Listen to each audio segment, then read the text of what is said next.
Welcome, it's your friendly neighborhood Badger here, and I'm back for my 3 build ideas for what seems to be the most talked about new skill, Reap, coming in 3.14 Ultimatum.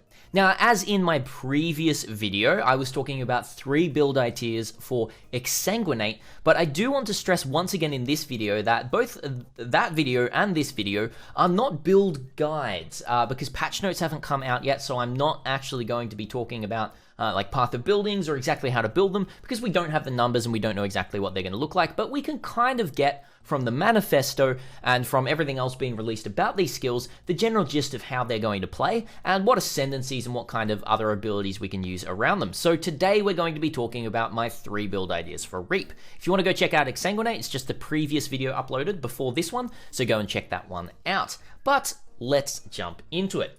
So, Reap. What is Reap? Reap conjures a bloody scythe that swings across an area, applying a strong hit damage and physical damage over time.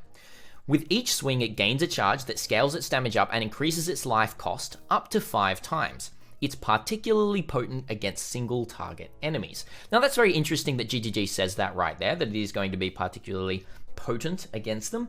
But sometimes things that GGG say do come true, and other times they don't, so we'll just have to see. That being said, we're going to be treating this skill as a pretty nice single target skill. Let's jump into it. What is my first build idea? Well, it's a pretty interesting one, let me tell you that. We've got the Chieftain as our first build idea. Now, this is actually what has mainly been showcased as far as we can see in the actual gameplay of Reap, and it has been a Chieftain full fire conversion.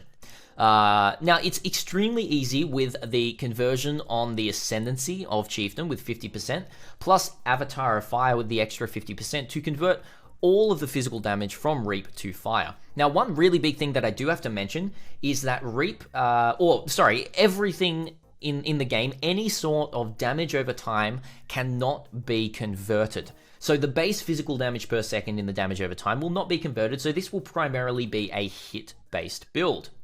Now, the actual damage itself will be interesting to see whether this will stack up properly. You can play this with either Spell Echo, you can do it with Unleash, or however else you would like to. Now, heavy investment into life and potentially low life with Petrified Blood, using things like Blood Magic, reserving 50% of your life, and still being on low life, maybe even using something like Crown of Thorns, rather than stretching all the way to Pain Attunement. You could use a Crown of Thorns and stay on the left-hand side of the tree with Chieftain, which could be really interesting to see how that works, but it does require no uniques. Now, this is going to be a low investment and kind of medium tier build, as far as I can see with the numbers on Reap right here. It's not going to be Omega Lull DPS, but it's going to be tanky and will clear content.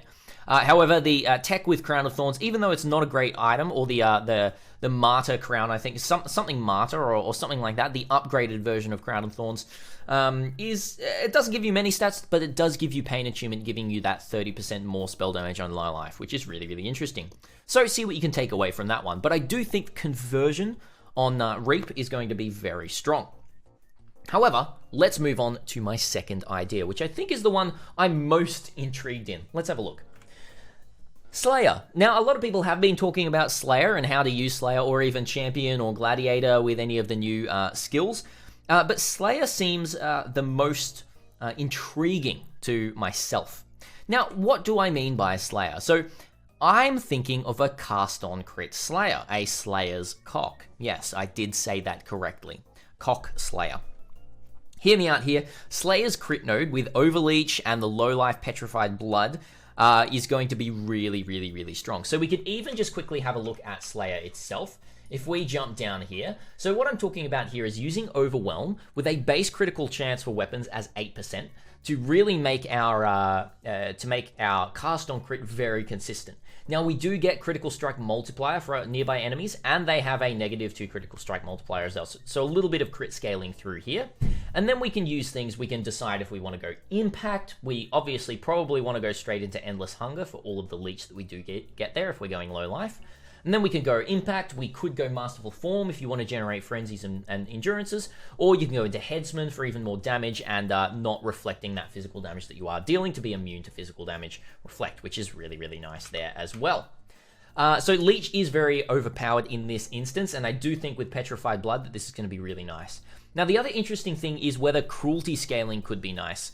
Scaling both the hit and the damage over time. Now, scaling crit and scaling the hit of Reap is also actually going to mean through the Cruelty support gem itself, it does mean that the damage over time will be scaling as well, which is going to be very interesting to see. Whether it's interesting enough to scale into enough generic physical damage to then both scale the hit and the damage over time. But yes, that's everything that I do have to really say there, other than triggering Reap. It doesn't say anything on the gem itself, but triggering the Reap through something like Cast on Crit could potentially mean you're going to be completely bypassing the cost of the skill itself, you know, the 20% more life per blood charge, and the actual cost itself, meaning that you can get by with applying blood charges without the downside to yourself, which will be pretty cool. And the last build, can you guess what I might be talking about right here? Yes, in fact, I am talking about Reap Totems. Now, a lot of people have been talking about this. I was very much tossing up what would be my third build idea. Well, I had quite a few build ideas. I was initially thinking maybe Archmage, but then I'm like, is Archmage actually going to instead scale the life cost of Reap, meaning that you're going to be casting for almost all of your life every time you use Reap? That could be quite interesting, but I've decided that Reap Totems are really interesting. Now, there is a little bit of a caveat here with what I've got planned, or the very basic outline of what I've got played, but you were all asking for it. I've been hearing everyone talking about Reap Totems, and I think they're going to be very strong. Totems do seem to synergize with Reap really well due to the targeting on totems. Now, Reap is something that is going to kind of cast around the totem and then kind of extend out as well, and it should also be able to scale those blood charges really nicely. Now, the downside that I can see from this build is that the totems may potentially use their own life to do the cast, like Dark Pact, right? Now, if this cast is scaling up, then your totems could very quickly end up killing themselves.